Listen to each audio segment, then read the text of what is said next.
In today's video, I'm going to teach you how to create clean, watermark-free images in Google Flow the right way. Before we start, a quick note. I won't show you how to remove watermarks from images you don't own or have rights to.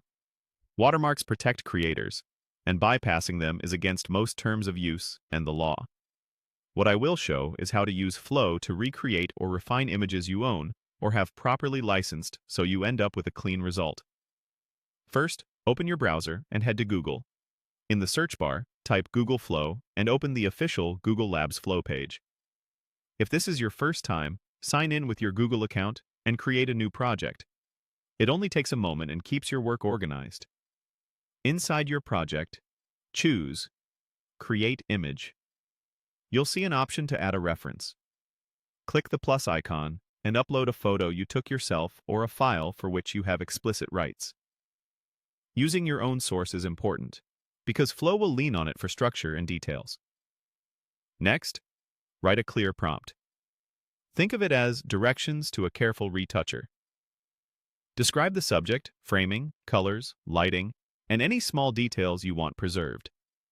You can say something like, recreate this scene closely from my reference, matching composition and lighting, but exclude any overlays or stickers I added.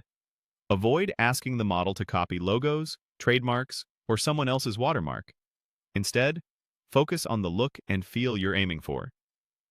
When your prompt is ready, click Submit. Flow will generate a version based on your guidance. Give it a moment, then review the output at full size. If something looks off, maybe the edges are soft or a pattern shifted, tweak your prompt with precise cues, like sharper texturing on the fabric, keep the banana stem identical, or warmer ambient light, and submit again. Once you're happy, download the image. Check your license terms if you used any third-party assets in your reference, and keep your original files in case you need to prove ownership. For consistency across a set, reuse the same project and prompt language. This helps Flow maintain the style from image to image. You now know how to use Google Flow to produce clean, professional images without relying on or removing someone else's watermark. Create responsibly.